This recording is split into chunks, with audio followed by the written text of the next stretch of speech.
Bonjour tout le monde, bienvenue sur ma chaîne Inaria Guidance. On se retrouve dans cette nouvelle vidéo pour un petit message bonus pour vous pour ce mois d'octobre 2025. Cette guidance est pour les signes solaires, ascendants et lunaires et elle est pour les Verseaux. Bienvenue mes Verseaux sur votre guidance et sur ma chaîne. J'espère que vous allez bien. Merci infiniment pour votre présence au quotidien. Bienvenue parmi nous à toutes celles et ceux qui s'abonneront. Et en description sous cette guidance, je vous mets tous les tarots et oracles que j'utilise ainsi que mon lien pour celles et ceux qui souhaiteraient réserver une guidance privée avec moi. On garde bien à l'esprit comme d'habitude que ça reste une guidance générale qui ne peut pas parler à tout le monde ou dans les moindres détails à la même intensité pour les mêmes raisons et parfois même au même moment. Donc n'hésitez pas à aller voir vos autres signes pour un autre message ou un complément de message et pourquoi pas revenir un petit peu plus tard sur cette guidance puisque ce qui ne vous parle pas tout de suite pourrait vous parler un petit peu plus tard. Dans ce tirage, mes Verseaux, je vais aller voir quel message est important pour vous. Ça peut être une énergie, une situation en particulier. Voilà, on va voir de quoi est-ce qu'on a envie de vous parler. Ensuite, on ira voir vous par rapport à le message central, ce qui est en faveur de ce message ou cette situation, ce qui au contraire peut coincer et bloquer. Et puis, on ira voir, pour terminer, la base du tirage, la conclusion ou l'évolution possible. Et puis, j'irai recouvrir avec un autre tarot certaines cartes ou peut-être toutes pour aller préciser les énergies ou poser des questions en fonction de ce qui sortira. Allez, bah c'est parti, on y va. Allez, de quoi est-ce qu'on veut vous parler dans ce message bonus qui est important pour vous mes Verseaux? De quoi est-ce qu'on veut vous parler? Le 4 de denier, on nous parle de nécessité de devoir faire peut-être attention à ses dépenses ou sa stabilité dans le quotidien. Maintenant, si on a une façon très extrême, je dirais, de pas donner, pas dépenser, pas sortir trop de règles ou de cadres, ce qui n'a pas l'air de vous ressembler dans l'âme, hein, d'accord, mes Verseaux, vous êtes très loin d'être des gens très ça et pas autrement, quoi. Voilà. Et ou dans un sentiment de ce qui vous restreint, de ce qui conditionne. Mais là, à ce moment-là, je sentirais pas le côté sécuritaire. Je fais ça, je me cadre, je planifie, je gère avec ce que j'ai pour pouvoir me sécuriser parce que vous, ça sonne, je le sens comme ça me met une camisole, quoi. Ça m'empêche l'amplitude de mes mouvements, ça m'empêche. Alors, est-ce que pour certains et certaines, depuis quelque temps, vous n'osez pas, vous avez un but, un objectif, un projet, une envie, un besoin ou un désir, et vous n'osez pas sortir d'un cadre et vous vous sentez comme coincé là-dedans, mais parce qu'on n'ose pas, ou alors est-ce que pour certains et certaines, on vous dit, si tu as un but et un objectif et que tu es déjà en train de le mettre en place, on te demande peut-être d'économiser, de t'économiser, de faire attention à la gestion de tes ressources, ton temps, ton énergie, ton argent, économise un petit peu, fais peut-être un peu attention à ta gestion dans le quotidien d'une chose en particulier qui vous donne l'impression d'être très limité, d'accord ? Mais c'est pour vous, justement pas pour vous contraindre ou vous restreindre, mais plus pour vous permettre ensuite d'aller le déployer dans ce que vous désirez, dans ce que vous souhaitez, dans un projet, dans un but, un objectif, un souhait, un désir, ok. Alors, pour celles et ceux qui s'étaient un peu rangés, cadrés dans quelque chose et que vous sentez que vous commencez à être étriqués dans cet espace, on vous dit bien que si vous sentez un manque, comme un manque d'air ou un côté très conditionnant ou trop cadré pour vous, on vous dit qu'est-ce que tu peux faire pour sortir un peu de, pas cette zone de confort parce que vous ne le vivez pas comme quelque chose de confortable, vous le vivez comme quelque chose qui vous restreint, qui restreint votre expansion. Donc qu'est-ce que tu peux faire pour sortir de cette zone-là ? Et surtout, à quoi tu t'accroches de si fondamental que ça pour ne pas oser en sortir ou ne pas oser aller te déployer, quoi. Ok ? Bon. Vous, par rapport à cette stabilité, oui, mais ça laisse pas trop de marge de manœuvre, quoi. Par rapport à ça, qu'est-ce qu'on vous dit, vous, là-dedans ? Ouais, bah, je pense que vous le savez. Vous le savez que quand vous vous sentez comme dans un état d'esprit d'être très vigilant sur mon quotidien, ma gestion, ce qui me sécurise dans le quotidien, mais que je suis toujours, j'ai un appel à quelque chose d'autre, de supérieur, qui m'inspire, qui me donne envie de me positionner, qui va faire que je vais me révéler tel que je suis de manière authentique. Il y a ce côté restreint ou restrictif dans votre ressenti. J'ai l'impression que vous savez l'identifier et être en mesure et en capacité d'y répondre. Quand quelque chose est trop carré ou trop cadré, ou vous empêche, comme je vous disais, d'aller pleinement, vous déployez-vous tel que vous êtes authentique pour répondre à l'appel de quelque chose d'au-delà que le quotidien, la planification, l'organisation, les moyens, etc. Moi, j'ai l'impression que vous vous positionnez. C'est-à-dire que là, ça peut vous déstabiliser, d'avoir l'impression de ne pas avoir assez, mais de devoir quand même répondre à l'appel de quelque chose. Je vous donne un exemple, même relationnellement. Ça peut être, j'ai l'impression de ne pas être encore suffisamment prêt ou prête à partager mon quotidien, partager mon temps, partager mon énergie, et pourtant, je peux quand même rencontrer quelqu'un ou être interpellée par quelqu'un qui me donne envie de sortir de ce que je crois être bon pour moi dans ce qui me sécurise dans le quotidien. Vous voyez, donc il peut y avoir comme le ressenti, entre deux, il y a l'inspiration, et après, il y a vous dans la volonté de répondre à l'appel de quelque chose. Mais en même temps, c'est libérateur. Je sens cette énergie libérateur. Le jugement, c'est libérateur pour une renaissance, mais une renaissance pleine, très authentique, telle que vous êtes. Vous voyez, j'ai quelque chose comme ça. Ok. Est-ce qu'on conserve, on se garde de dire certaines choses, de donner certaines informations, d'en dire trop sur soi, alors que pourtant, là, on a l'impression qu'on devrait. Je peux avoir quelque chose comme ça.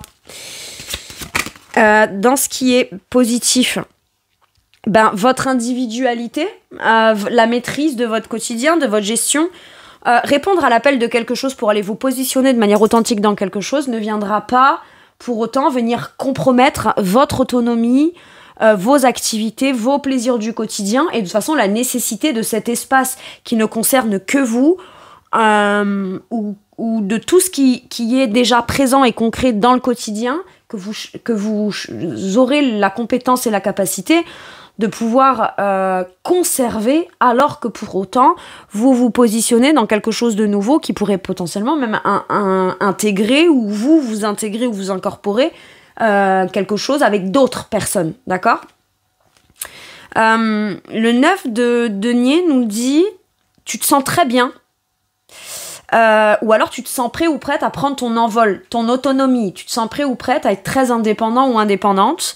Donc est-ce que c'est je quitte un boulot très stable, très alimentaire, mais pourtant je réponds à l'appel de quelque chose où c'est moi qui vais être à la tête de cette entreprise ou de cette activité. Il peut y avoir quelque chose de très entrepreneuriat, vous voyez. Mais entre ce qu'on sait aujourd'hui être de l'ordre du bien-être du quotidien qu'on sait déjà maîtriser, on vous dit que vous avez pourtant toutes les capacités, les connaissances, les talents et la façon de faire bonne pour de l'auto-entrepreneuriat ou quoi. Peut-être que vous estimez que vous manquez de rigueur ou que comme vous manquez de connaissances, j'en sais rien moi, parce que ça peut être la peur du manque aussi, le 4 de denier. Voilà pourquoi on s'accroche à un statut ou un mode de fonctionnement qui est restreint mais qui en même temps il est plutôt géré, d'accord ? Il est plutôt géré, on a l'impression de plutôt bien gérer les choses. Mais si on sort pas de ce cadre-là, c'est difficile de prendre de l'ampleur. Et alors qu'on vous dit, au pire, t'apprendras à acquérir des nouvelles compétences ou des nouvelles choses positives pour toi qui te permettront d'aller plutôt favoriser ton expression personnelle, ton travail, ton autonomie, ton côté entrepreneur, plutôt que de devoir faire avec, être à la botte de... Et donc ouais, c'est stable, ok, mais ça, on a vite fait le tour, quoi. Moi, j'ai l'impression que vous avez vite fait le tour d'un truc, ou ça y est, vous en avez fait le tour. Mais une peur de manquer ou une peur de se déstabiliser dans le quotidien peut vous empêcher d'aller vous positionner dans quelque chose pour autant dans lequel vous avez envie de répondre à l'appel parce que ça résonne comme étant quelque chose profondément authentique avec vous, quoi. Ok. Et l'atout, c'est que vous savez que vous pourriez maîtriser. Est-ce qu'aujourd'hui, avec le 9 de denier, on me dit pas là, est-ce que vous êtes capable d'être suffisamment égoïste ? C'est ça, et c'est dans ce sens-là. C'est pas l'égoïsme dans le sens égocentrique, c'est l'égoïsme dans le sens se prioriser, se favoriser. Mais il y a une certaine forme de fierté personnelle. D'accord? Dans le 9 de denier, c'est vraiment mon quotidien, mes activités, mon bien-être, mon travail, ma façon de faire, mon organisation. Les choses sont faites à ma façon et je les fais très bien comme ça et tout est très bien fait et en plus ça mène à l'abondance, à un enrichissement, mais on se sent déjà riche intérieurement, individuellement, en soi, ok? Et moi je pense que vous pourriez être fiers de vous. Qu'est-ce qui vient en gros challenger et un peu bloquer là-dedans? Le 10 de coupe. Ah, est-ce que c'est pas un entourage familial ou penser qu'on doit commencer quelque chose de nouveau pour atteindre un but idéal émotionnellement, mais on se dit ouais, mais si je le tente, je vais essayer de le construire, mais est-ce que je vais y parvenir? Si je fais ça pour atteindre quelque chose d'idéal pour moi et qu'au final, au final, je me rends compte que c'est pas comme ça que je devais l'atteindre ou que c'est pas comme ça que je vais l'atteindre. C'est comme si on fait quelque chose pour atteindre un bonheur. Et ça, on sait que ça rendrait heureux ou heureuse, mais on aurait peut-être peur de se dire je crois que c'est ça parce que j'y suis pas encore, mais si j'y vais, que je me rends compte que c'est pas ça. J'ai quelque chose comme ça. Ok. Et pourtant, d'autres decks, je vois cet as de denier qui me parle d'un nouveau départ concret, qui me parle d'une offre, d'une occasion, d'une opportunité à saisir. Mais pour certains et certaines, il y a peut-être le fait aussi de se dire je vais pas faire mon truc parce que je suis pas bien avec les gens qui m'entourent, avec qui je suis relationnellement, émotionnellement, etc. Je vais le faire uniquement pour moi. Mais c'est peut-être l'appréhension que d'autres pensent que vous le fassiez contre eux ou parce qu'avec eux ça va pas ou ça va plus, alors qu'en vrai c'est juste vous aspirer à autre chose. Ou vous voulez répondre à l'appel de quelque chose qui vraiment vient vous sortir d'un quotidien qui est stable certes, mais c'est pas assez. Il y a un truc qui manque. Est-ce que c'est un épanouissement personnel, une fierté personnelle, la capacité d'aller se prouver à soi-même que on est capable de travailler avec d'autres, mais qu'on peut aussi travailler par soi-même et atteindre certains objectifs assez hauts, même tout seul ou seul. Il y a ça. Alors, peut-être que ce qui peut aller en contre, si vous rencontrez quelqu'un et que c'est relationnel, là, c'est que vous êtes bien dans votre célibat. Aujourd'hui, perdre votre liberté, si je puis dire, votre autonomie, vous êtes occupé, vous avez votre quotidien, vos responsabilités, vos charges, etc. Mais peut-être que il y a ce truc de je suis plutôt libre.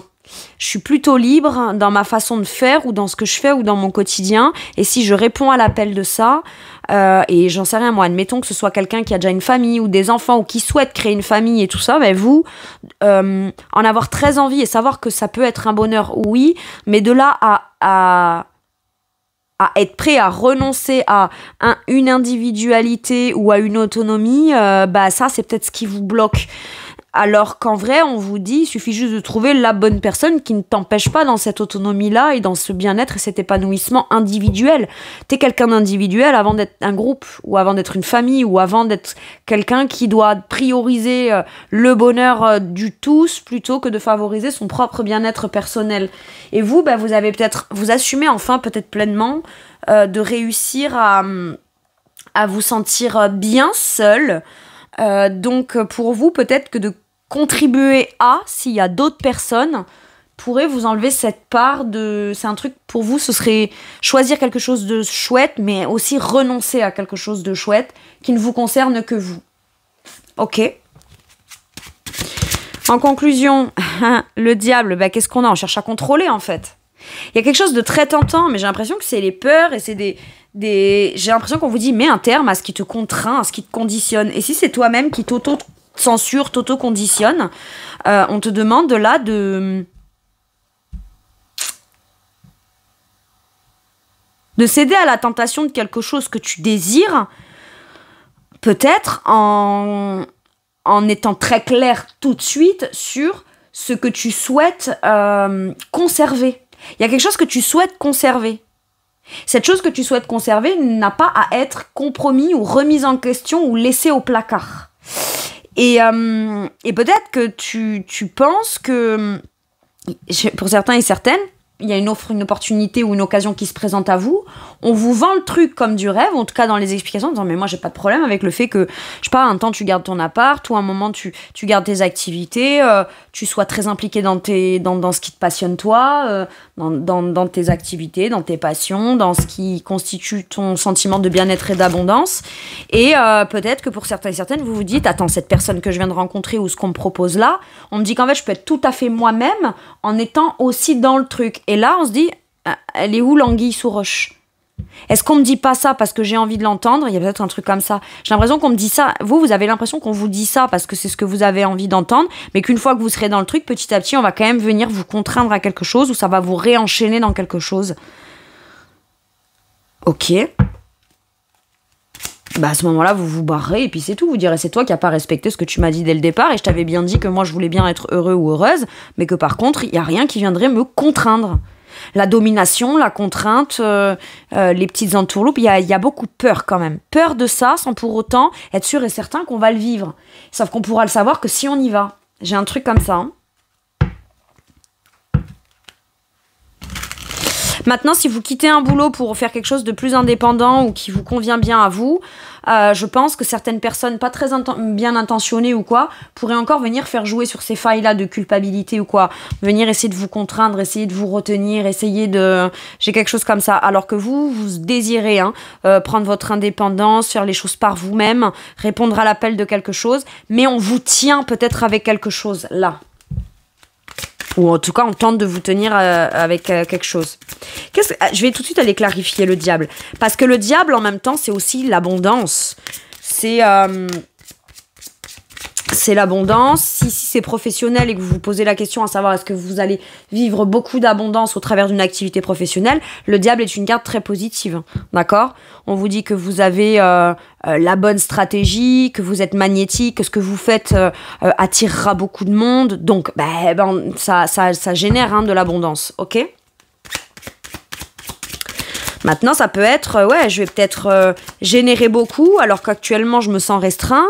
Mais il y a beaucoup de peur, beaucoup de conditionnement et beaucoup de... On a peut-être une vision négative de ce qu'est l'argent ou de la façon dont il faut le gagner. Vous voyez, il y a peut-être quelque chose comme ça. Très conditionné par peut-être des choses qui ont été inculquées depuis très longtemps, depuis l'enfance ou depuis quelque chose comme ça. Ça peut être, on t'annonce quelque chose et tu gagnes une somme d'argent, mais ta famille te fait culpabiliser sur ta façon de l'employer ou d'aller la dépenser. Je peux avoir des choses comme ça. Donc vous vous empêchez, vous vous restreignez en fait. Pas parce qu'il le faut, mais presque par peur d'être jugé ou d'être mal jugé ou quelque chose comme ça.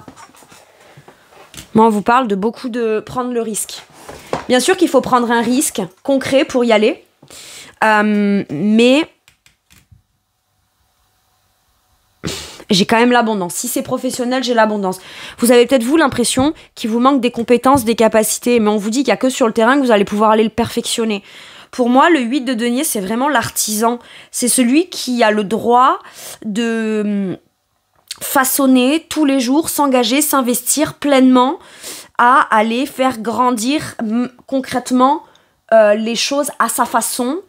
Alors oui, il faut apprendre une certaine façon de le faire, donc on va aller un peu développer la technique, mais moi j'ai l'impression qu'on vous fait peut-être des peurs aussi. Ah mais tu vas pas reprendre une nouvelle activité ou te lancer maintenant dans quelque chose de nouveau à l'âge que t'as, ou alors pourquoi t'apprendrais un nouveau métier ou quelque chose de nouveau, ou une nouvelle façon de faire parce que ça c'est compliqué, puis t'as vu le contexte actuel, et puis vous voyez, c'est sous couvert toujours de trucs très contraignants. Mais de toute façon, il y a du bon, il y a du positif et du contraignant dans toute situation, quel que soit le choix qu'on fait. Mais moi, je crois que le mieux est de choisir ce qui va contraindre au profit de, par contre, ce qu'il y a de positif, comme on a envie de le faire soi. Quitte à avoir une contrainte, autant choisir ses contraintes. Si les contraintes nous empêchent de faire ce qu'on veut développer, le risque qu'on a envie de prendre, c'est chiant parce qu'à ce moment-là, on a et la contrainte et la frustration. Alors que si on choisit des choses qui, oui, vont être difficiles à gérer, difficiles à maîtriser, on a de certaines peurs, je veux dire, on doit quand même rendre des comptes, ou on doit quand même avoir certaines choses, peut-être qu'on a la peur de pas gérer, ou on a peur de pas être compétent dans la paperasse, dans l'administratif, dans le fait d'apprendre, etc. en fait, on doit faire avec la contrainte pour se donner la chance de faire ce qu'on veut faire et faire grandir ce qu'on veut. Le message, il est là. Hein. Ok.